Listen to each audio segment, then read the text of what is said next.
हिंदू कोई पूजा पद्धति या कोई मज़हब या रिलीजन नहीं है।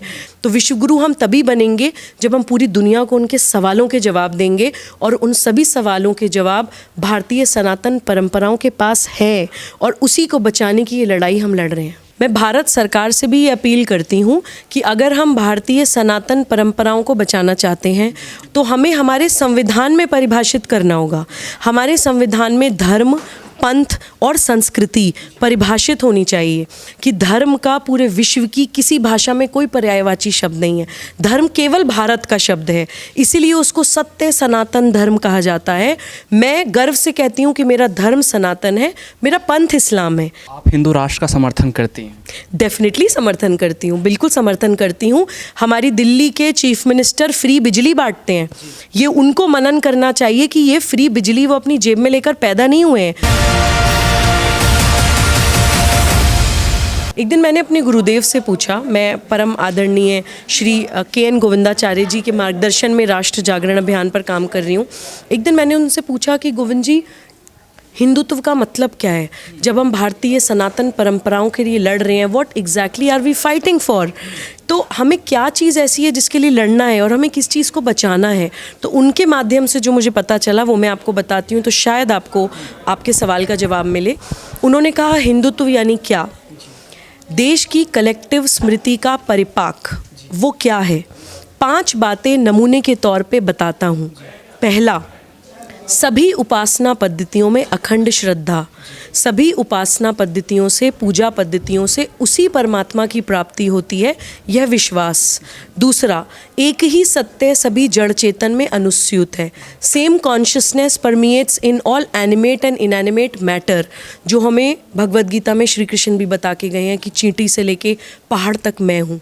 तीसरा, मातृत्व के गुण होने के कारण महिला यानी नारी का समाज में विशेष आदर। चौथा, मनुष्य प्रकृति का विजेता नहीं, प्रकृति का अंग है, इसी कारण हम प्रकृति के संरक्षण और संवर्धन की बात करते हैं। पांचवा, खाओ पियो और मर जाओ यही जीवन का अंतिम उद्देश्य नहीं है, इसके ऊपर भी जीवन का एक उद्देश्य है। मुट्ठी बांधे आए थे, हाथ पसारे जाएंगे, यह विश्वास। जो इन 5 बातों को मानता हो वो हिंदू है। हिंदू कोई पूजा पद्धति या कोई मज़हब या रिलीजन नहीं है। मेरे गुरुजी कहते हैं Hindu is a Commonwealth of all modes of worship. Hindu सभी पूजा पद्धतियों का संघ है। कश्मीर से कन्याकुमारी तक हज़ारों देवी देवता माने जाते हैं हमारे देश में, 2-4 और हो जाएंगे, कोई फ़र्क नहीं पड़ता। अगर कोई भी व्यक्ति इन 5 बातों को मानता है, कोई फ़र्क नहीं पड़ता कि वो श्री राम को माने, श्री कृष्ण को माने, पैगंबर मोहम्मद सल्लल्लाहु अलैहि वसल्लम को माने, किसी पेड़ को माने या फिर किसी को ना माने। यही हमारा राष्ट्रवाद है कि हमें इस विचार को बचाना है। हमारा नेशनलिज्म कोई पॉलिटिकल बाउंड्री, भारत के उस नक्शे को बचाना नहीं है। हमारा नेशनलिज्म है उस विचार को बचाना जो पूरी दुनिया को बचाएगा, क्योंकि आज पूरा विश्व climatic change, food shortage, water shortage, अलगाववाद, साइकोपैथी, सोशियोपैथी, मेंटल डिसऑर्डर्स, आतंकवाद से जूझ रहा है। तो विश्वगुरु हम तभी बनेंगे जब हम पूरी दुनिया को उनके सवालों के जवाब देंगे, और उन सभी सवालों के जवाब भारतीय सनातन परंपराओं के पास है, और उसी को बचाने की ये लड़ाई हम लड़ रहे हैं। मैम, हिंदू राष्ट्र की बात जैसे ही होती है, आपने हिंदू का जिक्र किया, तमाम तरीके से एक्सप्लेन किया, लेकिन ये हिंदू का नाम आते ही डिबेट बहुत भारी होने लगती है और एक तरीके से राजनीतिक जो है रोटियां सेकने शुरू हो जाती हैं, तमाम नेता सेकना शुरू कर। आपने जिस तरीके से एक्सप्लेन किया है वो शायद दूसरे नेता क्यों नहीं एक्सप्लेन कर रहे हैं? देखिए, ये बहुत अच्छा आपका सवाल है। मैं भारत सरकार से भी ये अपील करती हूँ कि अगर हम भारतीय सनातन परंपराओं को बचाना चाहते हैं और हिंदू वैल्यूज़, हिंदू इंडिक फ़िलॉसफीज़ और ज्ञान परंपराओं के लिए हम लड़ रहे हैं, तो हमें हमारे संविधान में परिभाषित करना होगा। हमारे संविधान में धर्म, पंथ और संस्कृति परिभाषित होनी चाहिए। मैं कबीर फाउंडेशन की संस्थापिका हूँ। जब कबीर फाउंडेशन की हम स्थापना कर रहे थे तो हमें पता चला कि धर्म का पूरे विश्व की किसी भाषा में कोई पर्यायवाची शब्द नहीं है। धर्म केवल भारत का शब्द है, इसीलिए उसको सत्य सनातन धर्म कहा जाता है, क्योंकि धर्म का मतलब होता है सत्य का साथ देना, परफॉर्मेंस ऑफ ड्यूटी, कर्तव्य परायणता। आप जिस सिचुएशन में हैं, आपको जो करना चाहिए वो आपका धर्म है, इसलिए उसको सत्य सनातन धर्म कहते हैं। पंथ यानी रिलीजन वो होता है जिसका कोई एक फाउंडर होता है, कोई एक पूजा पद्धति होती है, कोई एक किताब, कोई एक ग्रंथ होता है, कोई एक डूज एंड डोंट्स, कोई एक प्रोटोकॉल होता है। मैं गर्व से कहती हूँ कि मेरा धर्म सनातन है, मेरा पंथ इस्लाम है। यानी कि किसी भी सिचुएशन में जो मेरा कर्तव्य है वो मेरा धर्म है। धर्म को आप किसी बॉक्स में नहीं बांट सकते। हम अपने बच्चों को परिभाषित ही नहीं कर पाए हैं, फ़र्क ही नहीं बता पाए हैं कि धर्म और पंथ में क्या फ़र्क होता है। हम कहते हैं कि हम हिंदू राष्ट्र के लिए लड़ रहे हैं, लेकिन हम हिंदू राष्ट्र क्या है ये अपनी यंग जनरेशन को नहीं बता पाते हैं। मैंने आपको बताया कि 5 qualities of being a Hindu. Hindu होने के वो 5 गुण हैं जो किसी व्यक्ति में हो तो वो हिंदू कहलाता है। किसी भी जगह की भौगोलिक परिस्थितियों के अनुसार वहाँ की भाषा, वहाँ की भूषा, वहाँ का भोजन, वहाँ के भवन, वहाँ का भेषज यानी कि दवाइयाँ, वहाँ के भजन यानी कि पूजा पद्धतियाँ, आराध्य, वो वहाँ की संस्कृति होती है। तो मेरा धर्म सनातन है, मेरा पंथ इस्लाम है, मेरी संस्कृति हिंदू है। जिस दिन हम इन तीनों शब्दों को अपने संविधान में परिभाषित कर पाएंगे, उस दिन हम कॉन्स्टिट्यूशनली ये लड़ाई जीत पाएंगे। उस दिन हम यूनाइटेड नेशंस में भी खड़े होकर दहाड़ सकते हैं कि yes we are fighting for a Hindu राष्ट्र। और क्यों हिंदू राष्ट्र, ना ही सिर्फ भारत बल्कि पूरे विश्व के लिए एक रोशनी है जो पूरे विश्व को उनकी समस्याओं का समाधान देगा। ये हम तभी विश्व को दिखा पाएंगे जब हम खुद समझेंगे और अपने बच्चों को समझा पाएंगे। आप हिंदू राष्ट्र का समर्थन करती हैं? डेफिनेटली समर्थन करती हूँ, बिल्कुल समर्थन करती हूँ, लेकिन उस मायने में करती हूँ जहाँ मैं हिंदू का मतलब समझती हूँ। मेरी आप कहीं बाइट्स देखिएगा, मैंने काफ़ी जगह ये क्लैरिटी दी है कि हिंदू राष्ट्र के फेवर में या हिंदू राष्ट्र के खिलाफ सब लोग अपनी अपनी परिभाषाओं के हिसाब से लड़ रहे हैं। एक्चुअली हिंदू राष्ट्र का मतलब क्या है, इस पे संवाद सत्र होने चाहिए, इंटेलेक्चुअल डिस्कशंस होने चाहिए, आध्यात्मिक डिस्कोर्स डिस्कशंस होने चाहिए। जब वो परिभाषित हो जाएगा, समझ आएगा, तब जितने भी रैशनल लोग हैं, जितने भी समझदार खुले दिमाग के लोग हैं और मानवता की और विश्व की रक्षा करना चाहते हैं, वो बोलेंगे। जब मैं हिंदू राष्ट्र, अपनी हिंदू राष्ट्र की परिभाषा या राष्ट्र जागरण अभियान में जो हम हिंदू राष्ट्र की परिभाषा लेकर चल रहे हैं, जो हमने अपने गुरुदेव से सीखा, जब मैं वो इवन एकदम रिलीजियस मुसलमानों के साथ शेयर करती हूँ, कुछ मौलानाओं के भी साथ शेयर करती हूँ, वो कहते हैं कि सुबुही जी अगर हिंदू राष्ट्र ये है तो हम आपके साथ हैं। तो कमी सिर्फ यहाँ छूट रही है कि हम उसको समझ नहीं पा रहे हैं, समझा नहीं पा रहे हैं। समझाएंगे तो पूरा भारत एक होकर इस हिंदू इंडिक फिलॉसफी और ज्ञान परंपराओं के लिए एक साथ लड़ेगा, ऐसा मेरा विश्वास है। मैम, प्रकृति से संस्कृति तक का आज कार्यक्रम हुआ, तो आपसे ये जानना चाहेंगे, प्रकृति से संस्कृति की तरफ यूथ को अगर जोड़ना है तो क्या माध्यम होगा, क्या तरीका होगा, कैसे जोड़ सकते हैं? देखिए, आज हमने प्रकृति से संस्कृति की ओर जो युवाओं को क्लैरिटी दी, मार्गदर्शन दिया या संवाद किया, उसका कारण यही था कि हम बच्चों को ये बताना चाहते हैं कि जब हम कहते हैं भारत माता की जय, तो भारत माता की जय कोई सिर्फ भारत के मैप की जय नहीं होती है कि भावनात्मक तौर पे हम 26 जनवरी या 15 अगस्त को भारत माता की जय बोल दें या फिर कुछ कार्यक्रम करके भारत माता की जय बोल दें। भारत माता की जय का हमें मतलब समझना होगा। किसी भी देश की जय का मतलब या किसी भी देश का सम्मान या उसकी सुरक्षा, संरक्षण, संवर्धन के लिए अगर हम लड़ रहे हैं तो उसका मतलब क्या होता है, हमें परिभाषित करना होगा। भारत माता की जय मतलब भारत के जल, जंगल, ज़मीन, जानवर और जन की जय। अगर इन पांचों में से किसी भी एक वर्ग की जय नहीं हो रही है तो कहीं ना कहीं भारत माता की जय में कोई कमी छूट रही है। हमने बच्चों को नदियों का भी उदाहरण दिया।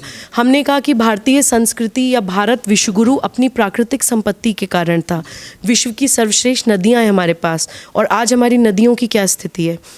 अपने गुरुदेव के सानिध्य में श्री के.एन. गोविंदाचार्य जी, जिनका मैंने आपसे जिक्र किया, उनके मार्गदर्शन में हमने नदियों की कई यात्राएं करी हैं। उन नदियों की यात्राओं में हमें पता चला कि कितना बड़ा पाप, कितना बड़ा अपराध हम उन नदियों के प्रति कर रहे हैं जिनको हम माँ मानकर पूजते हैं। मेरे गुरुदेव ने बताया उन यात्राओं में, और अनुभव से हमें दिखाया, सिर्फ शब्दों वाणी के माध्यम से नहीं, अनुभव से यात्राओं में हमें लोगों से मिलवाकर, नदियों के किनारे किनारे पैदल चल के, पदयात्रा करके उन्होंने दिखाया कि हम क्या अपराध कर रहे हैं। गोविंद जी कहते हैं कि किसी भी नदी के लिए 2 चीज़ें महत्वपूर्ण होती हैं, नदी की निर्मलता और नदी की अविरलता, यानी कि साफ, शुद्ध, स्वच्छ पानी और निरंतर बहता हुआ जल।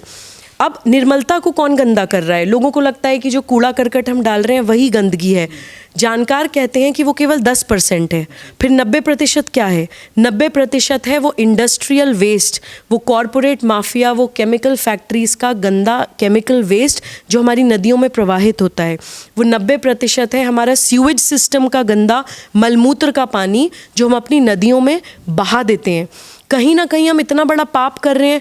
क्या हम अपने किसी पूजा स्थल में वो गंदा पानी प्रवाहित कर सकते हैं?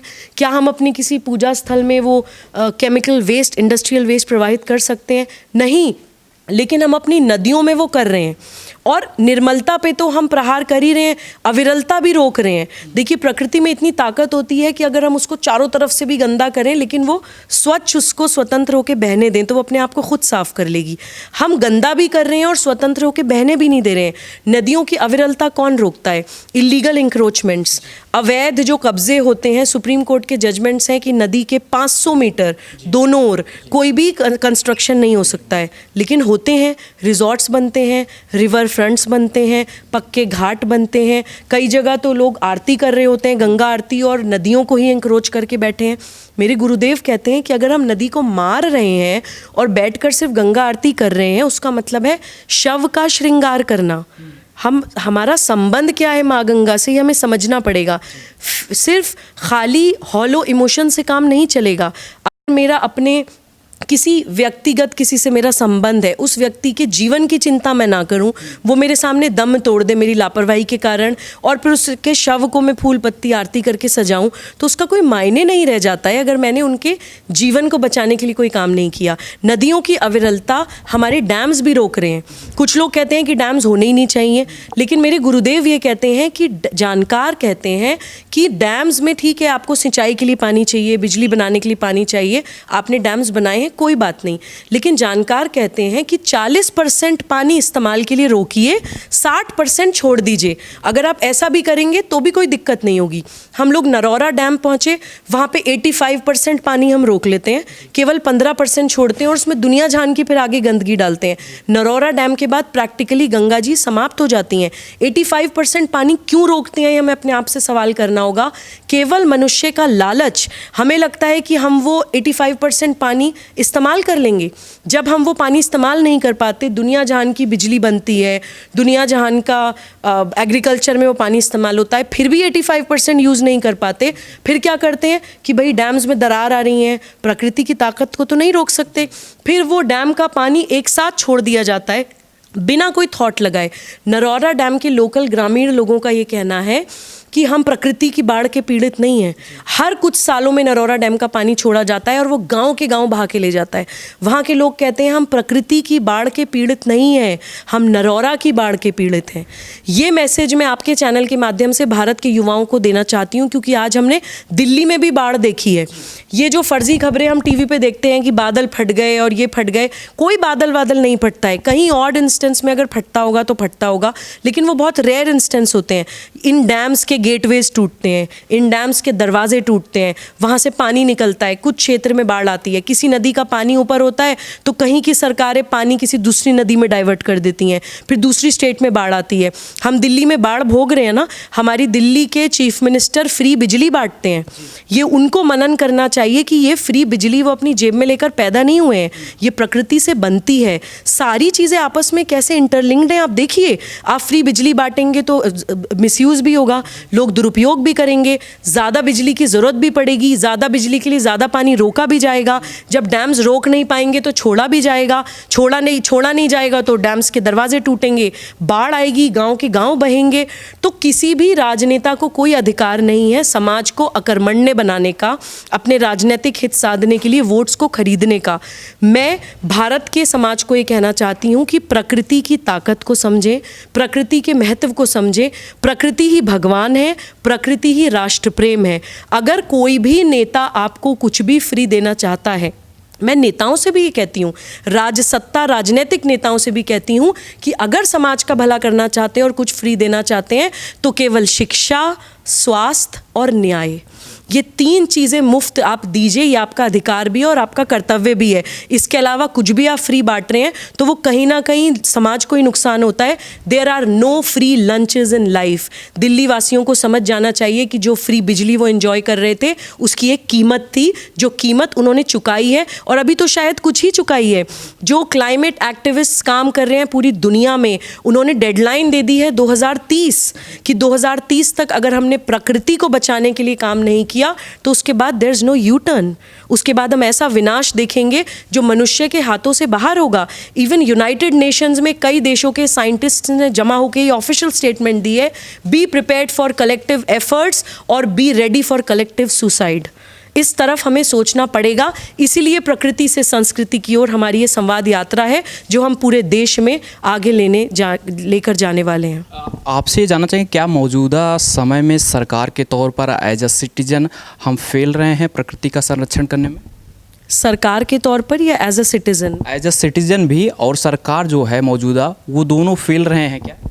देखिए, आपका एक और बहुत अच्छा सवाल आया है। मैं चाहती हूँ कि आप ये भले ही लंबी बाइट हो जाए, इसमें से कुछ काटिएगा मत, क्योंकि भारत के बच्चों तक जाना चाहिए।